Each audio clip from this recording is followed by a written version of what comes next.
It's St. Patrick's Day. Sláinte to all our viewers in Ireland and beyond. Legend has it that the 5th century saint got rid of all the snakes in Ireland. I bet that Rishi would love to pull that one off now. There are rumours of yet another backbench plot to get rid of him. Did someone say nest of vipers? What ministers want to talk about is planes, preferably full of asylum seekers ready to say Moramotsi, that is good morning, to Rwanda. Labour would love us to say Yakida to its new leader in Wales. But the words on most MPs' lips are all plain English. Diane, Abbott, black and woman, and racism. Mark Harper is a Transport Secretary. After yet another very difficult week for the government, he'll speak to us about that racism row, the Prime Minister's position, and why he wants to restrict low-traffic neighbourhoods. Labour's Jonathan Ashworth told Sky News earlier this week he was so sure there'd be a May election, he'd put a tenner on it. We'll ask him about that and whether Diane Abbott still has a future in his party. On St. Patrick's Day, we'll have an interview with the President of Sinn Féin, Mary Lou McDonald, who may well be Prime Minister of Ireland in the not-too-distant future. That would be a historic moment given her party also holds the First Minister role north of the border. She has a stark warning for the United States over Gaza. And Hala Gorani, formerly of CNN and now a leading light on the US network NBC, will join me here, live, to talk about journalism and how her own Arab identity is seen on either side of the Atlantic. And with us throughout the show, former advisor to David Cameron, Baroness Camilla Cavendish, former head of Channel 4 News and Current Affairs Dorothy Byrne, and the Sunday Times chief foreign correspondent Christina Lamb.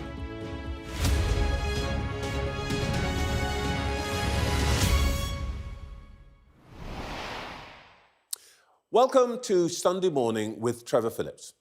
Sunak, Yusuf, Gething, O'Neill and Varadkar. For the first time in our history, not one of the 5 leaders of government in Great Britain or in Ireland will tick the census box marked white British. Michelle O'Neill checks white Irish. Perhaps we in the UK are becoming a little smug and complacent about our race relations. That might be why it took so long for some individuals to see what was racist in Frank Hester's alleged remarks about Diane Abbott. Here's how I see it. It's perfectly reasonable to find a particularly black person odious. Some of you remind Sky's bosses every week of the many good reasons to dislike me. That's awkward, but there's nothing racist about that. What is racist is to attribute my shortcomings purely to my colour and to impose your distaste for me on everyone else who happens to have a dark skin. That is the problem with what Frank Hester is reported to have said. The truth is that there's nothing especially unusual in Britain about this kind of casual racism. But the real shocker here wasn't that Hester said what he said, it was that nobody told him where to get off. And that's probably the best argument for diversity at every level of the workplace. Had there been a black person in hearing distance with the clout to challenge Frank Hester, I doubt he would have been so careless with his language. But tackling this shouldn't just be a problem for minorities. Any person of any colour with any conscience needs to be ready when they hear stuff like this to turn around and say, mate, enough, zip it. Let's start this morning with the government, and I can speak now to the Transport Secretary, Mark Harper. Good morning, Secretary of State. Good morning, Trevor. When the Kremlin declares that Mr. Putin's won Russia's presidential election, will the United Kingdom recognise his regime, given that it's reported that he's just tried to kill our Defence Secretary, Grant Shapps? Well, look, the elections this weekend, are ongoing at the moment. I don't think people have any illusion about whether they're free or fair, and it's particularly reprehensible that they're trying to conduct those elections in parts of Ukraine, which is the sovereign state which Vladimir Putin has invaded. So I think our position is very clear. We've been resolute in backing the Ukrainians against Putin. We've delivered a significant amount of aid, recently another £2.5 billion, and we're very clear in that conflict about whose side we're on. So I think our position is very clear. Well, your position is clear, but it's not the answer to the question I asked you, which is, will we recognise the Putin regime, given that he's tried to kill Grant Shapps? Well, look, two things. We of course, have diplomatic relations with Russia, but we make our position to them very clear about their invasion of Ukraine, and we've been the leading international nation about standing up to them and making sure the Ukrainians can win that conflict. On your specific point, it is the case that the Defence Secretary had to not conduct a visit that he had planned to Ukraine for security reasons. But our position and his position on the support that we've been giving to Ukraine is very clear. As I said, we're providing financial aid, we are providing military support and equipment to make sure the Ukrainians can triumph in that conflict, because we're very clear about whose side we're on and about the appalling behaviour of Vladimir Putin invading a sovereign country. Yulia Navalnaya has called for us to reject the result. I think it's interesting that you haven't actually said that we will recognise it, but I guess you don't want to go any further. So let's move on to domestic politics. Let me start with something for you as a parliamentarian. Irrespective of the conventions, were you at all discomforted by the fact that Diane Abbott was not called to speak in a debate this week, which actually was all about her? Well, look, you're talking obviously about Prime Minister's questions, and I was in Prime Minister's questions, and I saw Diane Abbott standing to catch the Speaker's eye. It did seem a bit odd that, you know, the debate in the chamber was all about her. But look, who gets called at Prime Minister's questions is not a matter for backbenchers or a matter for the government. That's entirely a matter for the Speaker. But it did seem a bit odd that the main exchange between the party leaders was about her, and she didn't get the chance to contribute. But as I said, that's entirely a matter for the Speaker, not a matter for the government. Yeah, I get your point that it seemed a bit odd, but actually to the, you know, those of us not trained in parliamentary niceties, we might just say it was wrong. Would you say it was just wrong? Well, look, there are rules about how Parliament works and about the balance between the two sides and who the Speaker calls. So I'm not going to start telling the Speaker how to do his job. I don't think that's appropriate for a member of the government. As I said, I do think perhaps for people at home it looked a bit odd. But look, I mean, if you want to ask the Speaker why he made the decisions he did, you know, maybe you should get him on your programme and ask him. That's a matter for him. I've said what I've said about it, and I don't really have anything more to add. That's good advice. And, Mr. Speaker, if you're watching, any time. Now, look, Mr. Hester has given the Conservative Party £10 million. Can you confirm that the party's received another £5 million from him? And if so, when?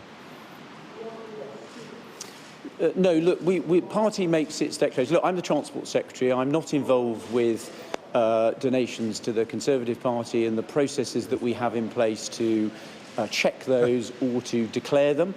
Any donations that we receive from anybody that we accept are declared in the usual way, and that's why you know that Mr. Hester made those donations in the past. And if there are any donations in the future, and that's hypothetical, the party will declare them in the proper way. With the greatest respect and affection and everything, you are the Cabinet Minister on the morning round. There must be an answer to this. They must have told you, or are they just hiding it from you, whether or not they've got another £5 million, as is being widely reported? We've declared in the proper way any donations that we've received. That's why people know that Mr. Hester donated money to the Conservative Party. And if in the future there are any donations, and you know, you're asking me to speculate on hypotheticals here, there's a proper process to go through, and those donations will be declared in the usual way. Well, you're a man of principle. If there are future donations, as a matter of principle, would you be comfortable to receive them? Well, look, you're asking me to speculate on donations that haven't happened, what your that might feelings not are happen. as a parliamentarian. Well, you're asking me about... look, You're asking me about hypothetical things, about what might or might not happen in the future. We have a proper process for donations and about assessing whether we should accept them. And if we accept them, we then publish the results and declare them as we're required to do in an open and transparent way. And that's how the process works. I'm not involved in that process as Transport Secretary, but that's the way the process works. But you wouldn't, and I'm sure okay, that's you what wouldn't will be happen embarrassed if the process ended up with another £5 million in the Conservative Party's locker? You wouldn't personally, as a Conservative Member of Parliament, Conservative Cabinet Minister, feel at all embarrassed by that? Well, look, what you're really doing is you're just asking me the same question in a different way. You're asking me about hypothetical things that might or might not happen in the future. Look, we've got a proper process and a proper process to go through, and then things get declared in the usual way, as they were in the past, which is why everybody knows what the position is. All right, let's talk about proper politics. We know there won't be an election on May the 2nd, as Prime Minister's told us that. You're 25 points ahead, drift in the polls. And you've got to do some things to fix that. Now, the big thing you're talking about this week is Rwanda. Can you guarantee that the first flight carrying asylum seekers to Rwanda will take off before the next election? Well, that is absolutely our intention. As you know, we've got some more parliamentary process to do. So in Parliament tomorrow, every Conservative MP will have the opportunity to come together to vote down the amendments that were made in the House of Lords, backed by Labour peers, to weaken the legislation, to try and make sure it doesn't work. And I'm sure all of my parliamentary colleagues tomorrow in Parliament will unite to vote those down, to put the legislation back in the shape that it's supposed to be, and then I hope we can get that legislation on the statute book quickly. That will give us the powers then to make sure we can get those flights off to Rwanda. And of course, the important thing to remember is it's about having a deterrent to say to people, if you come to Britain illegally, you can't stay, so we can break the business model of those evil trafficking gangs that exploit people. And I'm confident that we will get that in place as soon as that legislation is on the statute book, which I hope to take, takes place very quickly once we've voted on it tomorrow. But it's only a deterrent if it is clear that it is real. Let's say all your colleagues behave themselves, you get it through this week. Let me ask you again, will you guarantee that the flights will take off carrying asylum seekers to Rwanda before the next election? Well, that is the intention. We will hopefully have the legislation in place shortly, once it's finished going through Parliament. The Home Office team has been working very hard on making sure all the operational matters are in place once that legislation is on the statute book. And we are going to work very hard to make sure that we can get those flights away as quickly as we can, to send out that message, to break the backs of those organised criminal groups. That is our intention. Obviously, there will be people that will try and challenge us and stop us, but that is our intention, and we're working incredibly hard to deliver that commitment that the Prime Minister made when he was elected. All right, you're going to strive might and main, but you can't promise it. But you're trying to change the odds, aren't you? Is it true that you're offering £3,000 apiece for people to get on a plane to Rwanda? I know it's not part of the same scheme, but just can you confirm that asylum seekers are being offered £3,000 a go if they'll go on a plane to Rwanda to have their claims assessed there? Well, look, the government has a range of voluntary return schemes where we try and get people to leave the country voluntarily, and they're actually quite successful. But the important thing about the Rwanda scheme that we've just been talking about is it's about those people that have come here illegally, and it's to break the business model of those organised crime groups. That is what the government's intending to do, and I say my parliamentary colleagues, I hope tomorrow, will unite to vote down the amendments passed by Labour peers in the House of Lords, get that legislation in good shape, get it on the statute book, and then we can proceed. May I ask you about your own responsibility? You want to make it more difficult for low-traffic neighbourhoods to be imposed on residents. You're not proposing legislation. You're not forbidding local authorities to bring in the scheme. You're not threatening financial sanctions. So how are you going to make that happen? Well, look, the key word you used there in the question was imposed. So, look, Low traffic neighbourhoods, if they are implemented in a way that's about enabling different road users to work to coexist sensibly, so drivers, walkers, cyclists and public transport, and they're done in a way that brings the local community along with them, then that's absolutely fine. But we all know there are examples of councils where the council hasn't taken its local community with them, and so the statutory guidance that we're putting in place, and by the way, the reason why we're using guidance is because that's the fastest way to make a change, much faster than legislating. But have you come across a put that in council? place. Councils will have. But have you come across a council that has told you, oh, actually, everybody hates what we're doing, but we're going to do it anyway? They all say that they have local support. Well, there are examples of that, because we've seen two examples recently, one in Newcastle and one in London at Streatham Wells, where the councils actually had to pull the scheme because it wasn't working, it wasn't taking people with it. In our independent report that we had done, only 18%, so less than 1 in 5 people, felt that they've been properly consulted on these schemes. That's one or two, so but there are several what we're trying to do is, it's where councils are not. There are several Conservative where councils are not taking their communities with them. That's the problem. What are you doing meddling in our local affairs? Well, what we're doing is we're providing new guidance about how councils should implement these things. No one with their hand on the heart can say that some of these schemes have not been implemented wrongly. Some councils have done it and are raising money, and the assessment is they're raising money. This is about a system that means that councils properly balance the needs of motorists and other road users, not an anti-motorist scheme. Pitting different road users against each other is not helpful and not sensible. That's what we're trying to stop. The other political parties have nothing to say about it. We're on the side of drivers and other road users, and we think they can all coexist sensibly. That's what our guidance is about. I'll talk to them about what they think, but let's come back to you. All of this is meant to essentially try and move the dial on polls and convince the people that you're an active government. Will Rishi Sunak still be leader of your party at the next general election? Yes, he will, and he'll take us into that election, and he'll set out very clearly that we're a government with a plan. The plan is working. We're driving down inflation. We're reducing people's taxes. We are going to have the answers for the challenges facing the country in the future. We're the only party that's got a plan to deal with the priorities of the country. He'll take us into that election. He'll set out the choice, and I'm confident when he sets out the choice between our party with a plan, a Labour Party without a plan, that will get that support from the public. I'm going to be supporting him all the way through, and I'm confident that my colleagues will. Well, a lot of your colleagues are not confident about this. According to today's briefings, and frankly, you only have to walk through the lobby to have this in your ear hole. There are MPs who think it would be a good idea to dump Mr Sunak and replace him before an election with Penny Mordaunt. I take it you don't agree, so what would you say to those people? Well, look, what I would say to all of my colleagues is this. I spend my time as Transport Secretary focusing on doing what I think is the right thing for the country, making decisions that I think are sensible.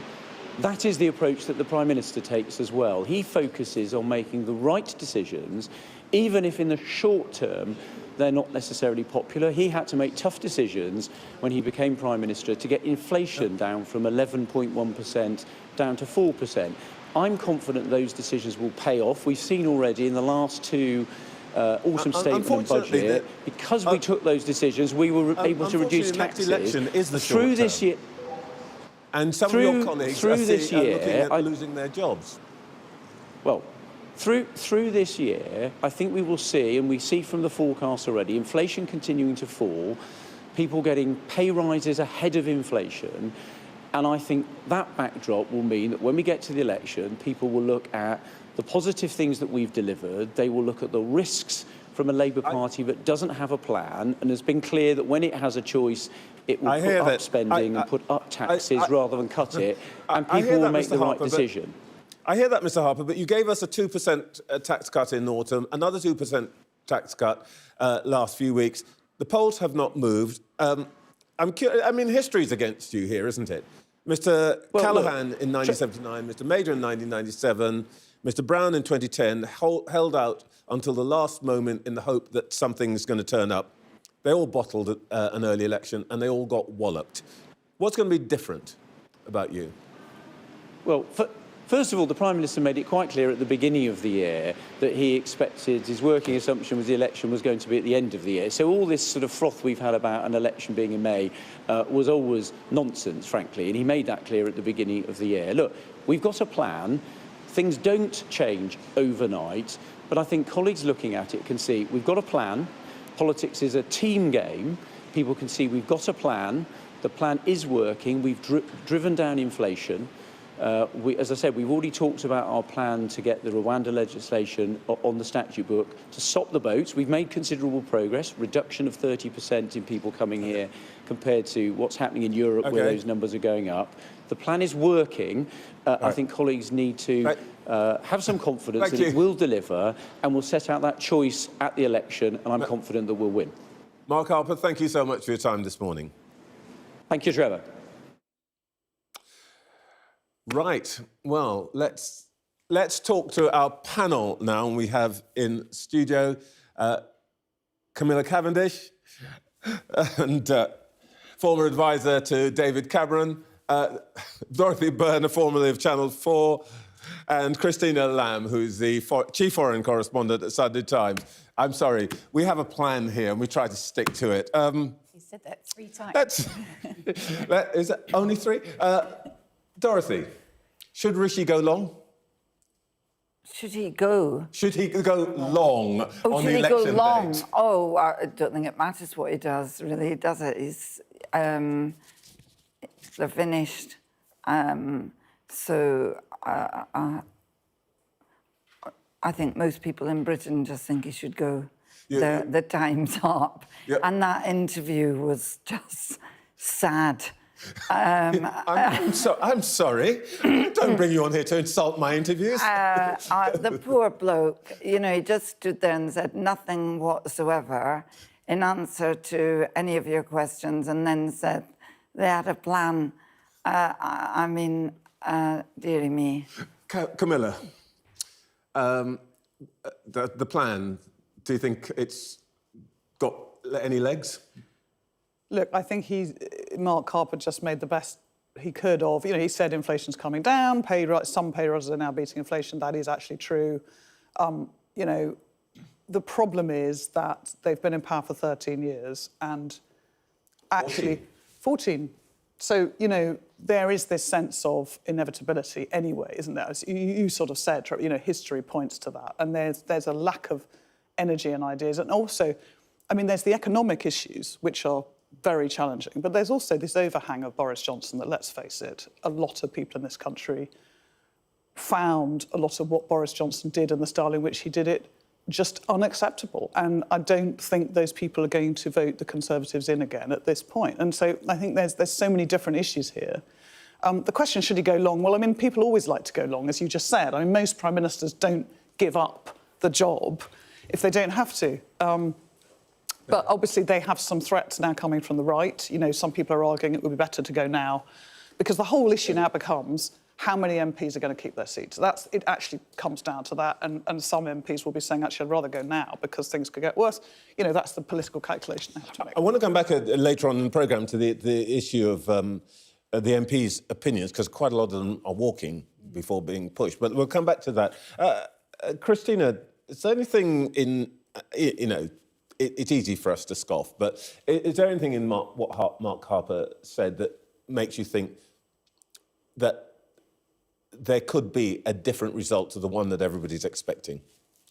It's very hard to see anything that could happen that would really change that. I mean, I think, as Camilla said, people are just tired. It's been a long time. And also the events of the last few years, not just Boris, but the sort of number of prime ministers, Liz Truss, etc., that people have just sort of lost faith and, you know, want something different, something maybe more sensible. And I didn't hear anything in what Mark Harper said. I mean, he kept saying, we have a plan. I wasn't really sure what that plan was. Can I just make another point? I mean, I think across Europe and in the States, I mean, we're seeing basically votes against incumbents. I mean, there's a lot of instability in the world. you know, we're seeing a younger generation that is worried they're not going to be as prosperous as their parents. And actually, and we're going to see this in the States, it's going to be very hard for incumbent politicians to hold on, full stop. Yeah. So that is the trend anyway, isn't it? But it's possible, I suppose, to make your luck better or worse by what you do. The story of this week, which is the Hester story, could they have dealt with this better?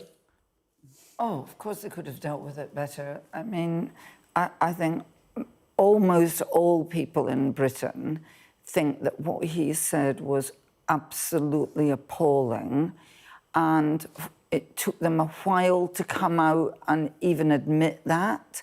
At first, we were hearing spokespeople try to justify it in some way.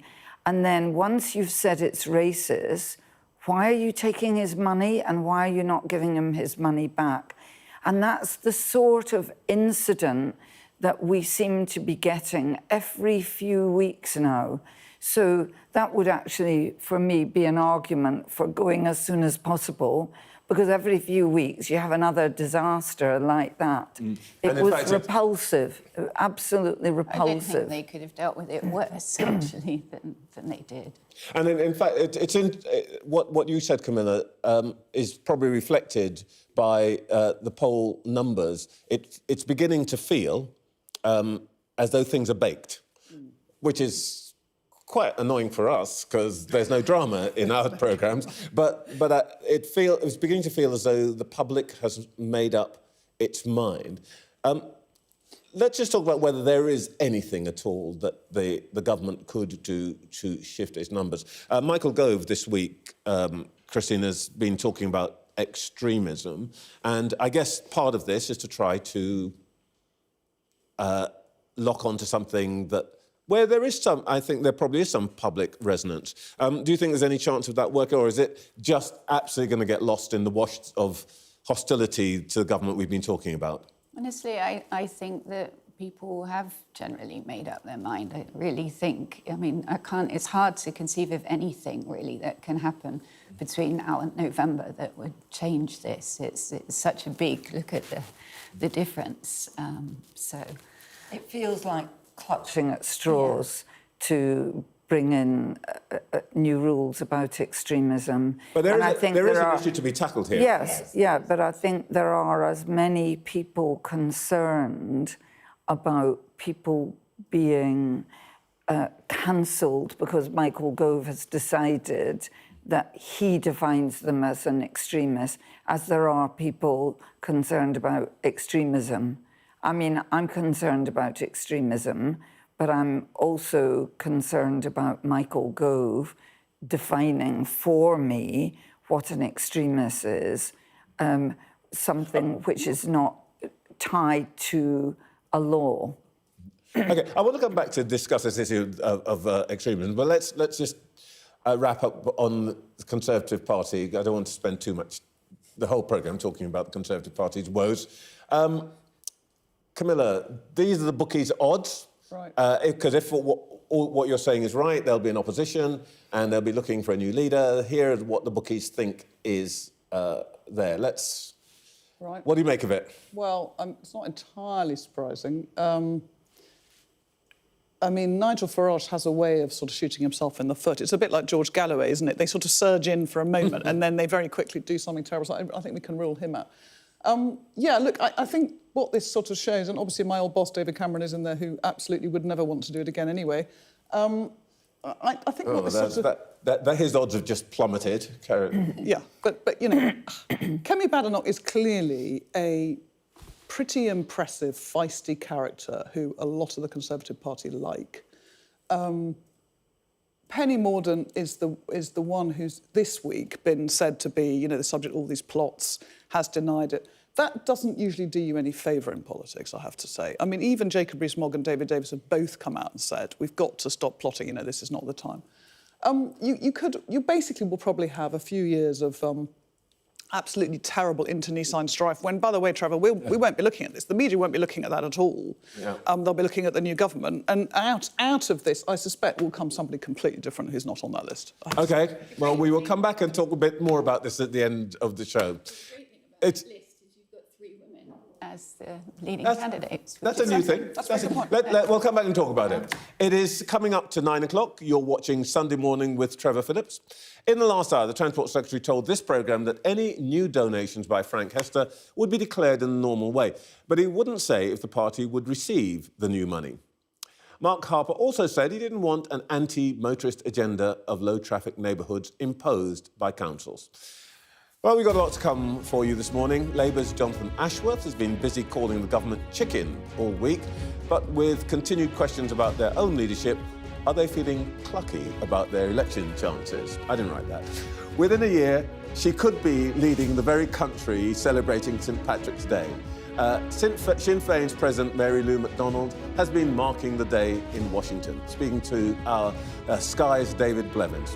And shortly, the author and NBC News correspondent Hala Gorani talks in identity, integration, and the reality of reporting from the horrors of disaster zones. Let's turn to Labour now. I can speak to the Shadow Paymaster General, Jonathan Ashworth. Good morning, Mr. Ashworth. Good morning. Can I just start with the same question I put to Mark Harper? Should the Speaker have called Diane Abbott to speak in PMQs this week? Well, obviously, procedures in the House of Commons are a matter for the Speaker. I think people were surprised she wasn't called.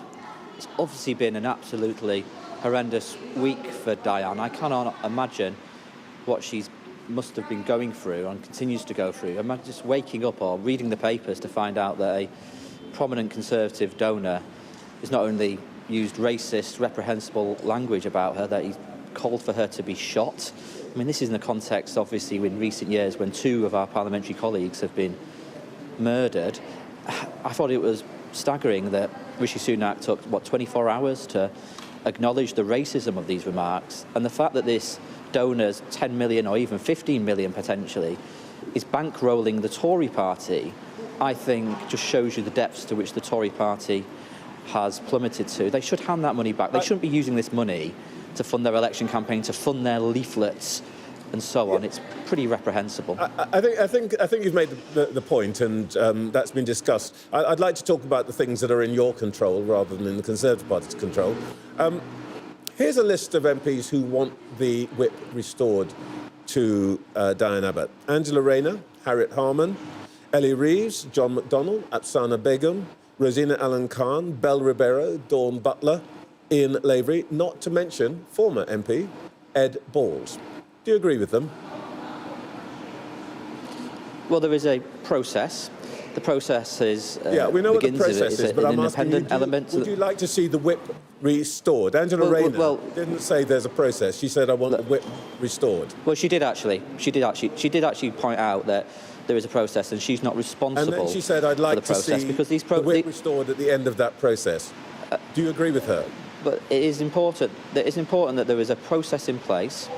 One of the criticisms of Labour's complaints processes in recent years is that they were too easily or could be manipulated by political interests. So it's right now that politicians like myself have no involvement in that process. Diane is a colleague. Yeah, but you can't both say I have no involvement and no influence, and then say I can't tell you what I think. Because either you've got influence, and therefore you shouldn't say anything. I actually disagree with you, Trevor. No, I actually disagree with you, Trevor. If it's an independent process, it shouldn't be bent to political pressure by politicians, in my view. Now, I used to be, I'm not at the moment, I used to be a member of Labour's National Executive Committee, so I have a sort of, if you like, a rather nerdy knowledge of how these processes work. And I know these processes become very quasi-legal, with solicitors' letters and so on, and that comments by politicians trying to influence the process can sometimes be used in that. So look, there should be an independent process that is fair to Diane, that is fair to the investigation. I obviously want it to proceed and be concluded, but it is the independence of it is important. All right. Well, let me just ask you one question about this very pure protest. John McDonald, your colleague, former Shadow Chancellor, speaking of the Cabinet Minister Esther McVey, said in 2014, "Why aren't we lynching her?" Literally, those were his words. He's never apologised. He's never been subject to party discipline. Should he be? Well, I don't know if he has apologised or not. It was some time ago tell you he hasn't, when he made 'cause those remarks. I looked it up, and he specifically said in 2018, and more recently, "I will not apologise." Should he be subject to party discipline? Well, I mean, it's a historic comment. No, he but said I would have less than 2 they would years ago, "I'm not apologising." But the original, I mean, presumably the original. When was the original comment? I mean, look, it's not a 2014. comment I would agree with. I think it. Well, I mean, it's 10 years ago he said that. He shouldn't have said it, and I would hope he would apologise. All right. Can we just also get one thing clear, talking about the nerdy process? If the Labour whip isn't restored before the next election's called, can Diane Abbott be the Labour candidate in Hackney and Stoke Newington? I assume not. Well, you're asking me to engage in a hypothetical, but of course, I would hope that the independent process would be aware of the necessity of the timescales and would want to have resolved itself by then, resolved the matter by then. Ah, so you would like a message to be sent to the independent process that they should get on with it? I mean, I don't know why you're going, aha, as if this is some sort of Oxford Well, you've just Union been telling me debating that you haven't got anything to it's say quite about simply, it. You're asking me, and now you just said, get on with it, mate. Oh, Trevor, this is not the Oxford Union. It's an independent process. I'm trying to be careful not to put political pressure on an independent process because that's inappropriate. It's also inappropriate for all the other independent processes for other colleagues who are undergoing, have issues and it's looking into. It has to be allowed to pursue its investigations, to talk to the people involved in the appropriate way. I am not trying to be too clever by half. I'm trying to respect an independent process here. It's as simple as that. And because people involved, if there's been a complaint made against you, you want to ensure that you get a proper, fair hearing. And the people who may have made the complaint need to ensure there's a proper, fair hearing, which applies to all colleagues who go through this type of independent process. All right, let's talk about proper politics. We know that your party is going to be saying this week that the Rwanda scheme won't work, that we need, if we want to stop the boat, we need to crack down on the criminal gangs. I don't think we need to go through that again. But so without repeating the phrase itself, can you explain how you plan to crack down on the criminal gangs? What will you do? Well, first of all, this plan, this proposal from the government, which is really a gimmick, costing over £500 million, it'd actually be cheaper to put up the failed asylum seekers in the Paris Ritz for a number of years than this scheme. Obviously, the government are going to get their legislation through. They'll get flights taking off, but it's something like less than 1% of the total number of asylum seekers, yet costing £500 million. I think that works out as something. We're expecting it to be something like £2 million per person who get on this flight or these flights when they take off. I think it would be much better and more prudent to use that money, that £500 million, and put that money into a proper cross-border policing operation. So cooperating with our partners across Europe and Europol and other police forces, ensuring that we have more staff processing asylum claims, more staff on the returns regime, ensuring that people who are not supposed to be here are returned. So we think there is a better way to spend that money in order to put in place the policing and security services that we think are able to go after these gangs, smash these criminal smuggling gangs, and bring order to the border there. Thank you. That's a very practical answer. Would one of the things that you'd have to do to achieve that be to have a closer relationship with the EU to make that work? Well, we think we should be cooperating with Europol and police officers, other police services in Europe, of course, with particularly the French police services. And that is the way in which you deal with these problems, because these are issues around the border do need cooperation with other nations. Of course they do. But that is a better way, it's a more practical approach to this than spending £500 million on flights which will take less than 1% of asylum seekers. That is not a good use of taxpayers' money. Can I just ask you one last question, which is, close to our hearts here at Sky. You told my colleague Kay Burley, I think earlier this week, that the election would be May the 2nd, and you bet her a tenner. I did. To go to local charity. Here's what you said. I think it's definitely coming in May. The Conservatives are planning for May. I bet you 10 of your English pounds it doesn't. I bet you it's coming in May. Right, let's do that. We can do it. I do a lot of running for Children of Alcoholics charity. Let's call NACOA. Let's give the money there. Have you paid up yet? Well, not yet, but I will give the money to the Children of Alcoholics charity. But look, right? It's either. I always thought it's either a general. Bring a camera to the handover of the tenner. She certainly can, but I always thought it would either be a general election, a Tory leadership election. And look what we've had over these last 10 days. We've had Rishi Sunak, you know, unveiling a unfunded £46 billion bombshell, which threatens public services or threatens the state pension as we know it. We've heard that he's been bankrolled by this racist money in his election campaign. There's Tory MPs who are in the papers today saying Rishi Sunak can't continue. This is not in the national interest anymore. It is irresponsible. We need stability in this country. He could stabilise this by naming the date of a general election. Otherwise, I fear we may have a Tory leadership election ahead of a general election. Jonathan Ashworth, thank you so much for your time this morning. Thank you. Back to our panel now, Camilla Cavendish, Dorothy Byrne and Christina Lamb. Dorothy, without getting, I know this is your sort of thing, getting into Oxford Union Debating Society. I've never been to the Oxford Union Debating Society. Labour's got a bit of a dilemma here, haven't they, with Diane Abbott? Because I think that there is a sort of feeling in Parliament about natural justice, but as he says, they've got a process. Well, the process seems to have been going on, and they really need to resolve that. But I think we should keep the two issues separate. Should Diane Abbott be readmitted or whatever, where she is technically at the moment, is a separate issue to how wronged she has been, both by Frank Hester and then the terrible scenes in Parliament where she was not permitted to speak in a debate which was all about her and a terrible smearing of her. And so, but I think we do need to keep those two issues separate. It is worth saying, of course, that there was a reason why Diane was suspended. She did write a letter to the Observer, and I think we've got the quote here, in which she essentially said that Jews and Irish travellers do not experience racism in the way that people of colour do.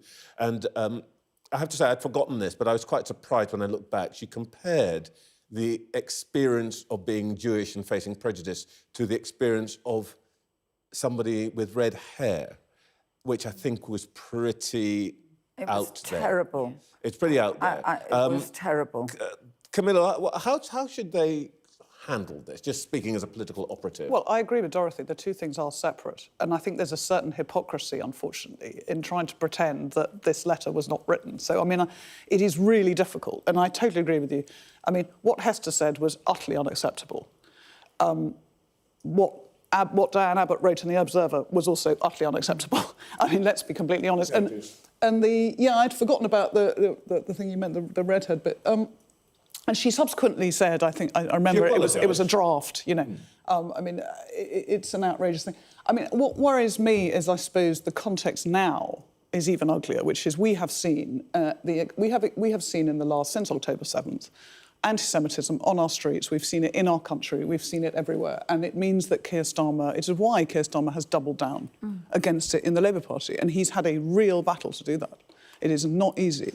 But a lot of those people some of those people on your list, I'm interested as to why they are so determined that Diane Abbott should get the whip back, because I think that cuts right across an issue that has become really sensitive and is really quite important for us to call out. So I think it's a really difficult challenge. If that was to be just dismissed, I think people in this country would be appalled. Well, they ought to be. Yeah, I agree. Jonathan Ashworth, I mean, The words of the morning are plan and process. Jonathan Ashworth used the word process 19 times in that interview. I'm hoping that somebody's counting the number of times that Mr. Harper used the word plan. I think that's taking a bit longer. But Christina, there's a more general point here. There's war in Ukraine. There is conflict in the Middle East. The economy is tanking or possibly not tanking, and so on and so forth. The whole of this week, we've been talking about these issues. Now, this is not to say, this is not me leading up to saying, why are we talking about irrelevant things? Actually, what I think is more interesting is why are these questions, what we might call the identity politics questions, taking up so much of political attention? Have you got a view about this?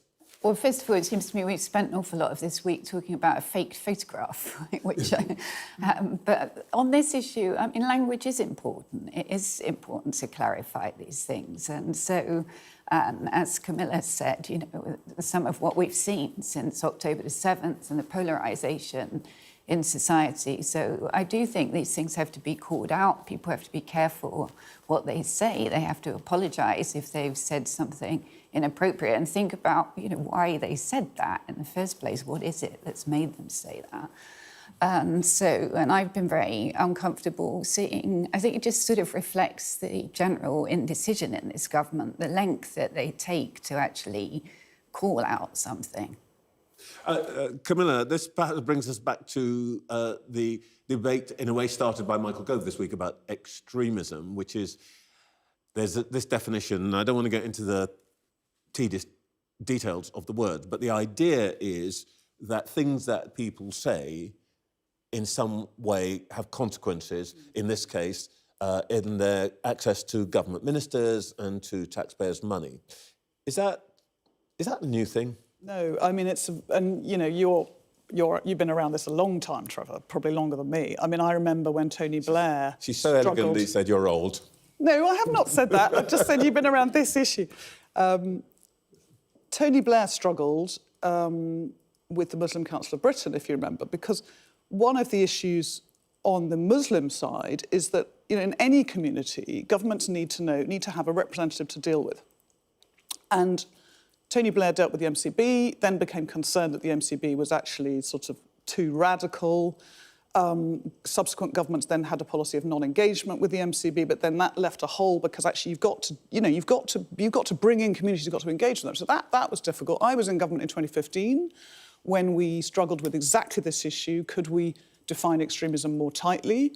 The Home Secretary wanted to ban Hizb ut-Tahrir, which is banned in Germany, in Turkey, in most of the Middle East, but it is not banned in England. We saw them on the streets after October 7th. So these issues are incredibly difficult. And as Christina said, you know, language really matters. And it is incredibly difficult to draw an extremism definition which is tight enough that doesn't then bring in a whole lot of other people. I don't think that's what Michael Gove's done this week, by the way. And I don't quite agree with you, Dorothy. I don't think Michael Gove is going to define extremism. I think he's set up a sort of centre of excellence that's going to advise on this.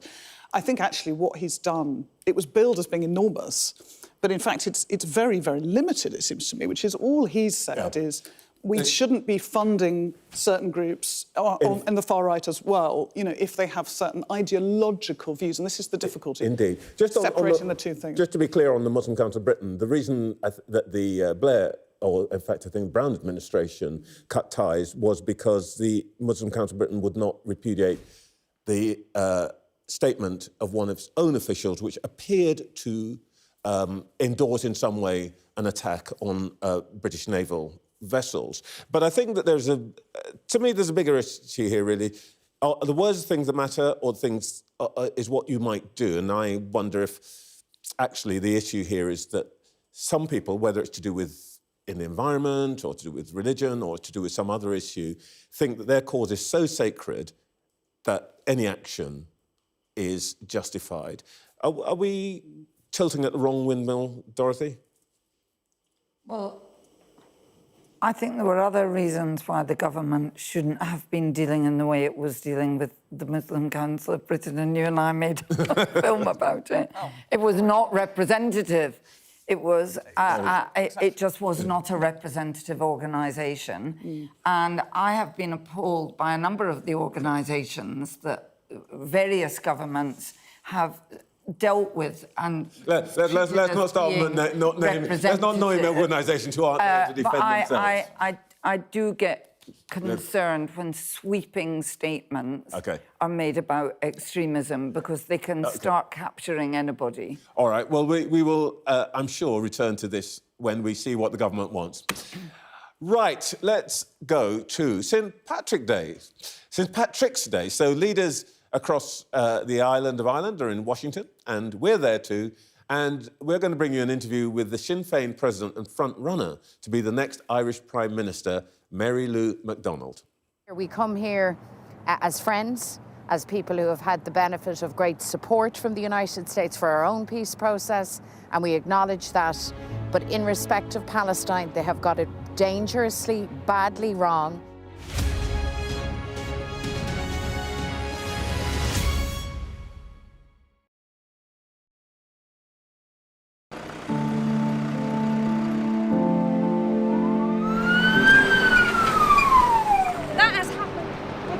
And now it's coming from both sides, and it's moving this way.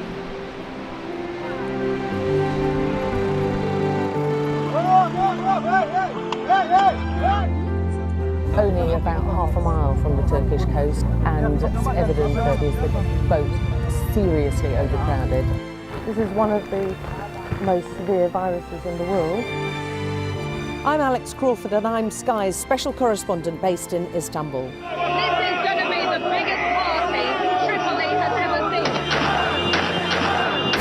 That's it.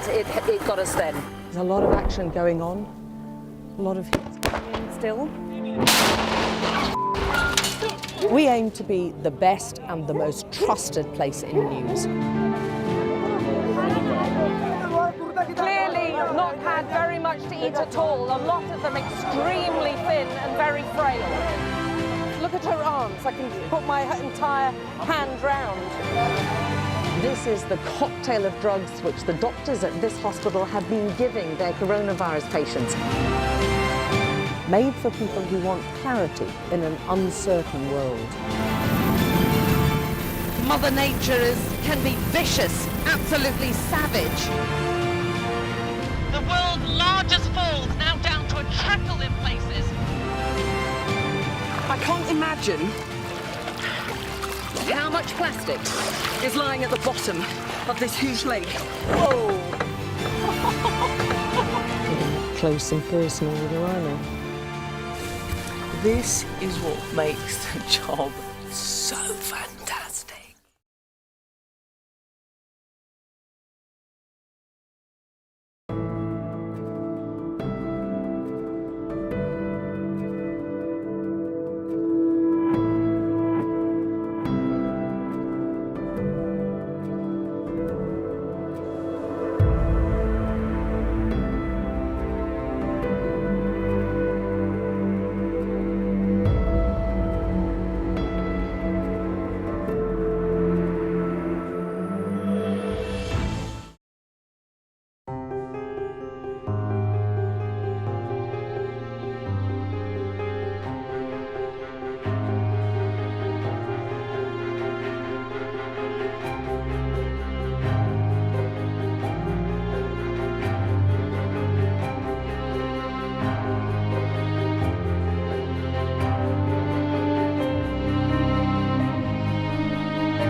It's March the 17th, and of course that means it's St. Patrick's Day, a celebration of Ireland, its people and its culture.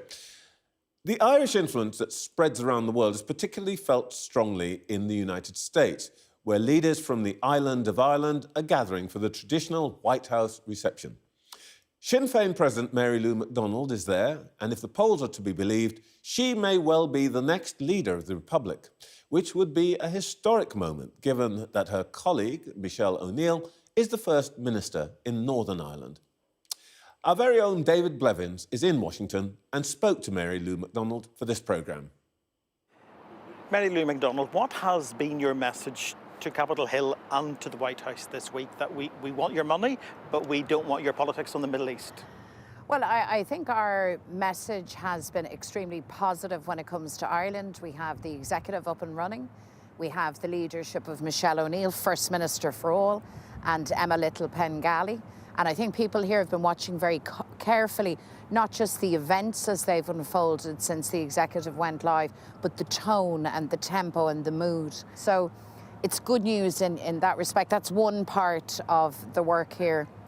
The second bit, as you know, is the issue pertaining to Palestine, the ongoing vicious criminal bombardment of Gaza, and violence in the West Bank, and the absolute unanswerable need for a ceasefire, and for the United States of America to lead in that regard and to take a firm position with Netanyahu, with his government.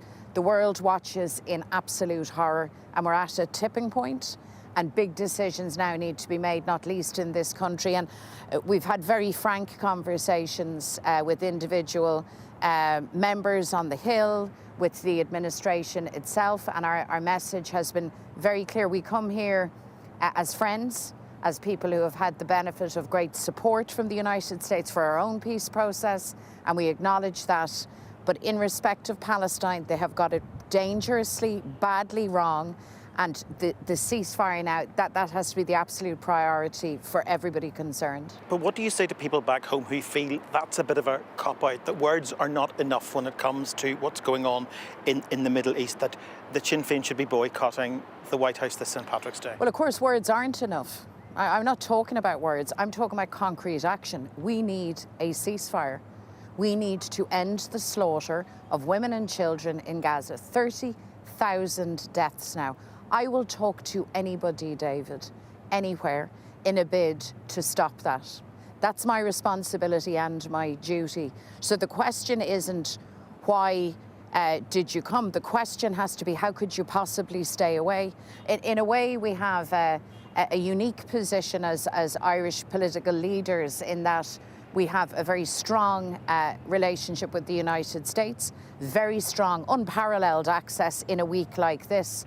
And we also have a very strong relationship with the Palestinian struggle, and a strong commitment to freedom for Palestine and self-determination, and end to the occupation. How on earth could I possibly justify not coming and not pressing that case in the strongest possible terms? But the reality is Ireland needs America more than America needs Ireland. So are they listening?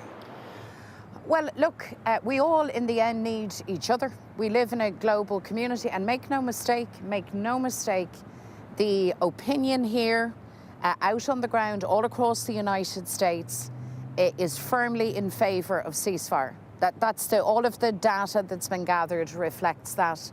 I think policymakers here know that what is going on is unconscionable, and it needs to stop. And the question now is finding the means to make that a reality. And in that regard, the United States is absolutely key. It's a hugely powerful nation, an ally of Israel, arming and supporting Israel. And of course, you have to come and speak to that and confront that. And we do that as a country with a huge population here in the United States, and with a very strong historic relationship, but above all else, with an absolute commitment to peace, to human rights, and to freedom for Palestine. So irrespective, you can make your analysis of who needs who more.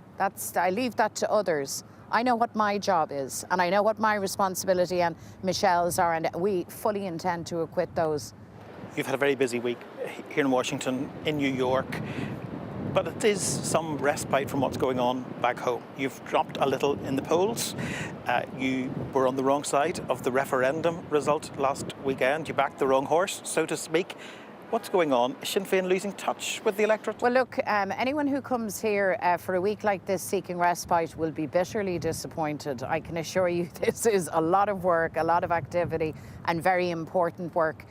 And of course, our responsibility and our focus has to be around the lack of housing back home, the urgent need to address and fix that, issues in our healthcare system, issues around our young people, giving them the opportunities that they rightly deserve at home. Of course, all of that are things that Sinn Féin needs to advance and press forward.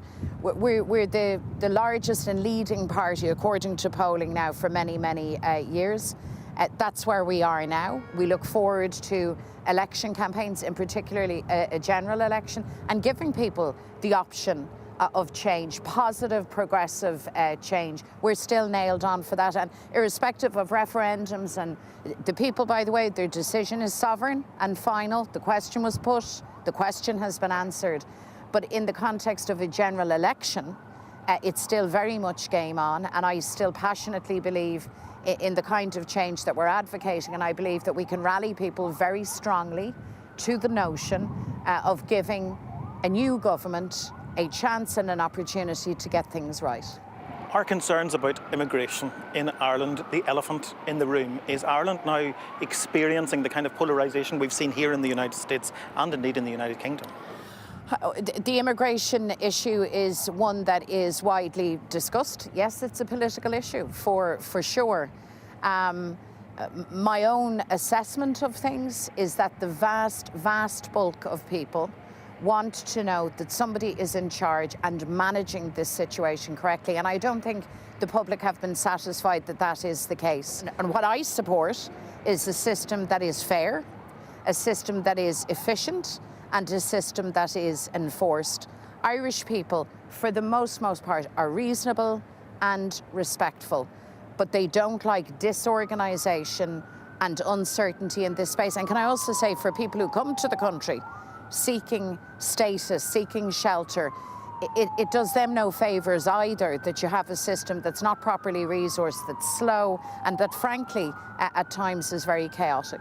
That feels like a bit of a pivot, moving from a party of protest to positioning to be a party of government. Does that mean you expect Mary Lou McDonald to be handing over the shamrock to the president next year? We are a party of government. I mean, Michelle O'Neill leads government, David, in the north.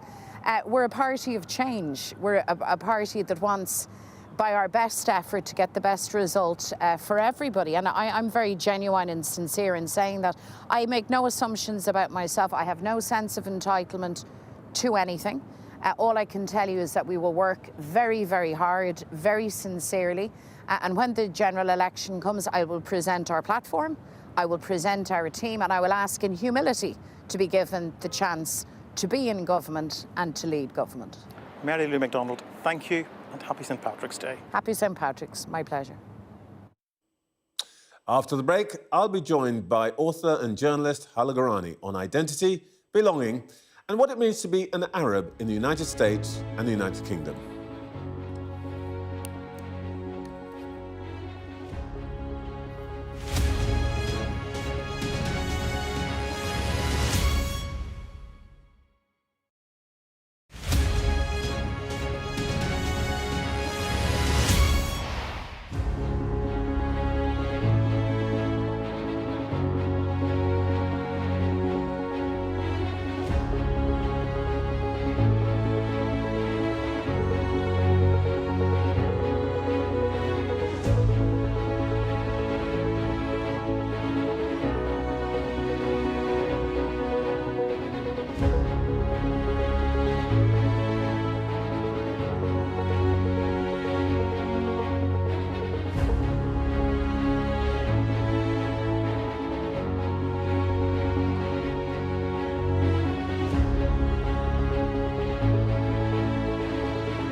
I wanted to be more like them and less like me.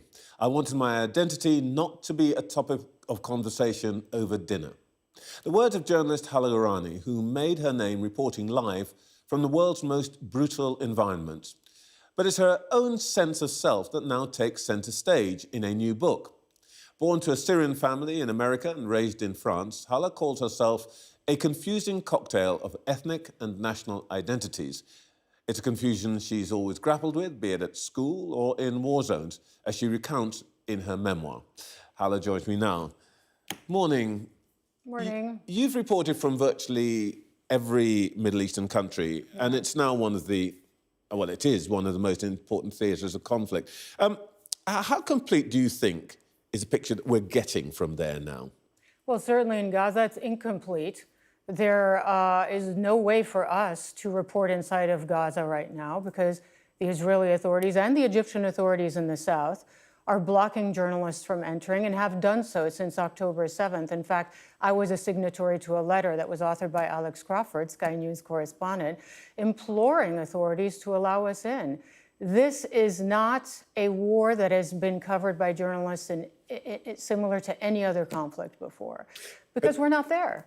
Are you getting any response to that letter from the Israeli or Egyptian authorities yet? Not so far. Okay. The reason I ask this is that I think you brought some special insights and some special understanding to the situation. You say in your book that you had to explain on air the difference between Islamic and Islamist. Yes. And I would appreciate it if you did that right now. Well, the difference between Islamic, Islamist, Muslim, you know, those are entirely different descriptions of different phenomena and different phenomena and different things. So saying Islamic terrorism as if somehow Muslim terrorism was a thing, as opposed to Islamist terrorism, which is the violent manifestation of a political movement. They're entirely different things. And this is something that I think these confusions lead to misunderstandings that sometimes then can lead to discrimination, to describing an entire community in the wrong way. You reported on the Arab Spring, Tahrir Square, and all of that, which was supposed to bring democracy to the region. Yes. What the hell happened? Good question. I think what happened was this was a trial run, really. The democratic movement was ultimately confronted with the forces, the military forces that still, regardless of what happened at the ballot box, controlled countries like Egypt and elsewhere. And absolute authority cannot tolerate dissent fundamentally. If one part of this big house of cards falls, then the whole thing crumbles. And I think we saw it in Syria as well, that these very timid openings like the Damascus Spring in 2004, 2005, once there was a real push to change things, that became intolerable to the regime. Their reaction was extremely violent. And then what happened was what we saw, worse regimes now than what was there before 2011. You come from a very distinguished Syrian family that you grew up in, born in America, grew up in France, and you've lived Egypt, here, amongst other places. In the book, you use a very telling phrase. It really struck me. Coming from nowhere and everywhere. And the book is called But You Don't Look Like... But you don't look Arab. You don't look Arab. It's the for line obvious I've heard reasons. most often. But you don't look Arab. I'm Syrian, but you don't look Arab. But it's also, but you don't act Arab. It's also, but you don't act Muslim. There are several things that, I mean, I think that I've heard my whole life that many immigrants, many people of minority ethnicities have heard, but you don't act, you know, a certain color of your skin, or you don't behave in the way that we expect someone of your ethnicity and your background to behave. That's why I called that book this, But You Don't Look Arab. Is it... You've obviously got mixed feelings about this background, and I think you say to some extent, I'm paraphrasing here, that it isolated you at school to some extent, but it also helped in your professional life. On balance, plus or minus? On balance, huge plus. I mean, first of all, after 9/11, and the Iraq War, speaking Arabic was an absolutely fabulous asset. Not when I was looking for work in France in the 90s, where I was advised to remove the fact that I spoke Arabic from my resume. And I describe a study in the book of sort of these fictitious fake resumes, CVs as you call them in the UK, one sent with a typically Muslim-sounding name and another one with a typically Christian-sounding name, and the Muslim-sounding name would get a lot less traction and callbacks. It was similar for me. I had 2 years of experience. I'd graduated from an elite university in France, and my friends from school, who were typically, traditionally French-looking and with traditionally French names, were getting a lot more interviews than I was. So I slapped this picture on there.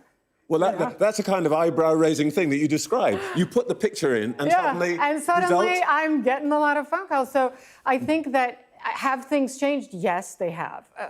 A lot more Arab American women are on air now. I could name 3 just off the top of my head. But when I was starting out in the 90s, I was the only one. And I was trying to forge a path for myself, hopefully for women also coming behind me, because we're talking about 25 years ago. Still, though, I think we have a long way to go. We have a long way to go for women as well, female representation in U.S. organizations. Well, one of the big changes that's taken place, certainly of my career, which I'm afraid is a lot longer than yours. Not so sure, Trevor. Oh, yeah, I'm afraid. Is that women are now commonplace in war zones. And there are a lot of distinguished women war correspondents. You mentioned Alex Crawford, our own Deborah Haynes, and so on. In recent years, we've seen the emergence of deliberate sexual assault, rape, as a tactic in war, used both against men and women, but really women are the big targets. Yeah. Is it right for news organisations to ask women to run what is clearly an elevated level of risk? Of course it is, yes, because that elevated level of risk, the threat of sexual violence is certainly higher for us, but at the same time, using that as some sort of reason or excuse to hold women back, I think would be entirely wrong. At the same time, we're not risk taker. I mean, I'm not a risk taker. All these correspondents who are female in war zones, if you really look at how they prepare their assignments, they are so diligent and so well prepared. One of my good friends, Clarissa Ward, for instance, I mean, all of these female correspondents take a lot of care to protect themselves in war zones. We don't do things in a reckless way. And this threat of sexual violence certainly is more for us, but also we have more access. So there is a lot we can report on female, especially in Muslim countries where it's a more closed environment, where women, for instance, would be more reluctant to welcome a male correspondent into their group. We can report on that aspect. We have a lot more access, I think, in some of these environments. And so therefore, we are an asset as female war correspondents. Okay, you're, of course, now working with our sister network, NBC. You're going to see a lot more of you now? Yes, I hope in the next few weeks I'll be back in the region to cover Gaza. I hope, really hope, because the closest I got to Gaza recently was the Rafah border on the Egyptian side. It was very frustrating. I could see the refugee camps. I could see the light on the other side of the border crossing, and I couldn't go through. And as a journalist, that's one of the most frustrating things for us. Hala, look forward to talking to you more, and stay safe. Thank you so much, Trevor.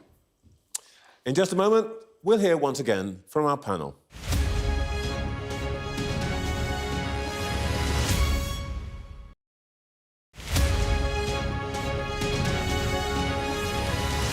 Ruben was trapped in care during the pandemic and was in a really, really dark place. I live in Spain, so I was trapped, couldn't get to him.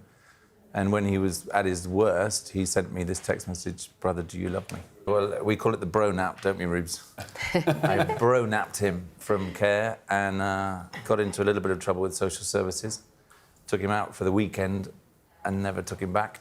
And Ruben and I spent 26 weeks in a little cottage in Dorset together. And that's the book. The book is the 26 weeks we spent together. I mean, you say it really quickly now, but 26 weeks is half a year. And we were in isolation in a cottage in Dorset. And that's the story of the book, is how we repaired ourselves. Ruben was a very, very broken man. He was non-verbal for almost a year. So the book is about how we put him back together again. My brother. Yeah. And I love him. Yeah. Oh. Yeah, I'm so proud of him. He's come so far. He was a broken man, and here he is talking to you guys. This would have been inconceivable. What do you call it, Rubes? Yes. Rubes wants to rename it Up syndrome, because he doesn't want to be down about having Down syndrome. So we've renamed it Up syndrome. I love it. And we'll be part of the World Up syndrome celebrations on the 21st of March. Rubes is now back in care in an assisted living place with 23 hours of one-to-one care a week. That's a great team who are helping him now be independent. They're helping him to regain all of his skill set that he'd lost. There are some brilliant people within the care system. We've had heroes who've helped us all the way through our story. We think that they're incredibly undervalued. And the care that Reuben has now is exemplary. Or someone once said, anybody who's ever cared for somebody should read the book. And it doesn't necessarily mean you need someone with Up syndrome in your life. We're hearing from people who it's an access for them to understand what it is to have Down syndrome for someone like Rubes. Anybody should read the book, really. It's a story we can all relate to.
Welcome back, and I'm joined again by our panel, Camilla Cavendish, Dorothy Byrne and Christina Lamb. Christina, talking to Hala Gorani about the risks to women journalists at war, it is different to a bit, isn't it, to the way it used to be? Yeah, I mean, when I started out in the late 80s, there were hardly any women. Now, I'm not sure we're quite commonplace, as you described it, but there are far more of us, which is great. It's a relative description. Because, as Hala said, I think we report differently and we have access in a different way. So although there are obviously some different risks involved with sexual violence, we have access to women in a way that our male colleagues don't, and that's particularly important in the Middle East. And so I think that we get a different kind of reporting, and that's very important. But in terms of the risk, I mean, obviously it's risky anyway going into a war zone. I think for a while, when journalists started to be kidnapped a lot, we as women thought actually we were safer because there was a certain sort of honour towards women, but that, I think, changed. But most of the people that were kidnapped and beheaded were actually male journalists. But I report a lot on the sexual violence that happens to people in war, and I see that happening, sadly, more and more. We've seen it recently in Ukraine. We saw it again on October the 7th in Israel. It just is being used as a weapon, and unfortunately, so few people are brought to justice that people think they can just get away with it. There's no price to pay, and that needs to change. Dorothy, you would have been responsible for sending people into these situations for a large part of your career.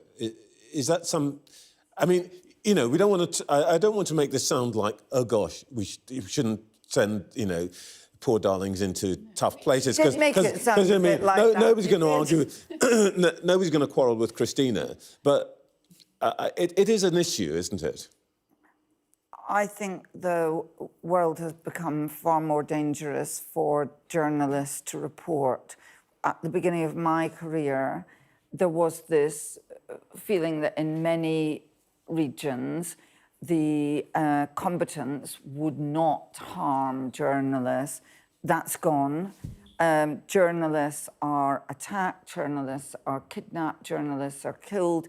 I think that they are all at risk, and it's the responsibility of employers, broadcasters, newspapers to protect journalists.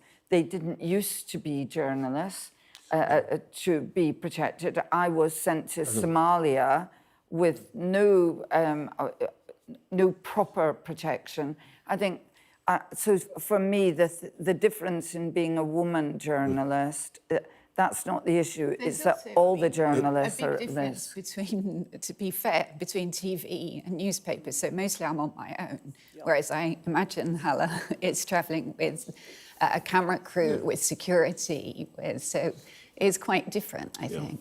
Well, we spend a lot of time worrying about our people in these situations.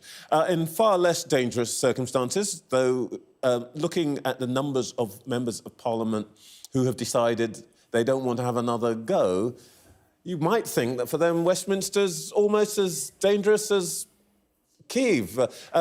Camilla, the interesting thing here is there's always a big turnover, you know, getting on for 80 or 100. But what I thought was striking about the number of MPs who are standing down this year is when they were first elected. A lot of them quite recently, 2010 and 2015. What do you think that's about? Well, it feels to me like it's been an awfully long time in politics since 2010. I mean, I suspect that if you're an MP and you've lived through, you know, Brexit and the pandemic and however many different prime ministers we've had, it feels like a serious amount of time. And it's also, I do think it's become a lot harder to be an MP. And I don't think, I mean, I think, unfortunately, those of us who are in the media probably bear some responsibility for this. I mean, it's really thankless becoming an MP. I think the media increasingly assumes that anything that any politician says is for some reason other than that they actually want to improve the country. I think our first reaction too often is utter cynicism, and that plays out. And we've now seen, you know, we've seen Jo Cox, David Amess actually murdered, and we've seen death threats to a number of MPs. So I think it's a really, unfortunately, it's become, probably for those people, as you say, have not been there very long, but maybe they faced into something, particularly the women, that they hadn't really anticipated in 2010. But do you think also that time period matches the rise of social media? And so that people are facing so much online abuse, particularly female MPs. And actually talking about war zones, I mean, one of the security companies I know that used to work a lot protecting journalists, he now protects female MPs because they are facing so many threats. Is this a real problem for the quality of our democracy? I mean, I was very struck, whatever we thought about what the Speaker did a couple of weeks ago, his case was that MPs felt intimidated. I've got to say, that worries the hell out of me, that our democracy isn't being exercised properly. I agree with what you're all saying, that women MPs in particular are far more at risk, and that's very concerning. But there is something else going on as well. And a couple of recent surveys have shown that more than 50% of young people in this country no longer think that democracy is the best form of government. Yeah. And that's partly because MPs no longer really hold themselves to account. You had two on this morning. They didn't answer a single question that you asked them, and yet you're quite a good interviewer. You've improved over the years. That's real praise, Dorothy. I think we're ending the programme on that controversial note.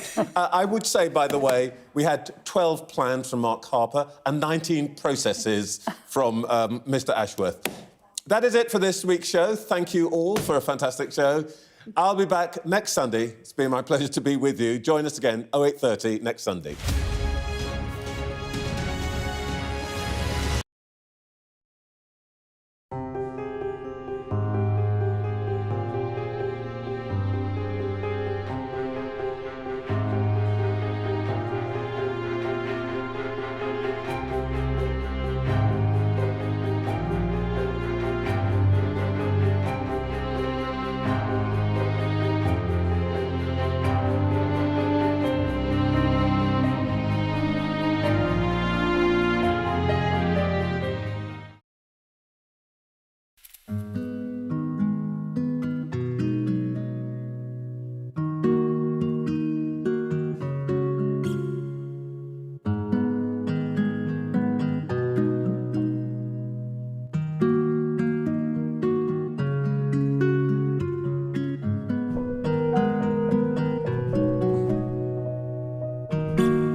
This is Sky News Today. It's 10 o'clock. The headlines.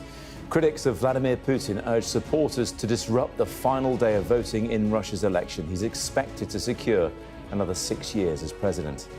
As Russia's defense ministry says its forces have destroyed dozens of Ukrainian drones in several regions across the country. Also this morning, Iceland declares a national emergency after the most powerful volcanic eruption in months. Plus, the teenagers in Bristol who are being taught to manage potentially fatal stab wounds after the deaths of 3 students. And palace PR failing and the parallels with royal households of the past.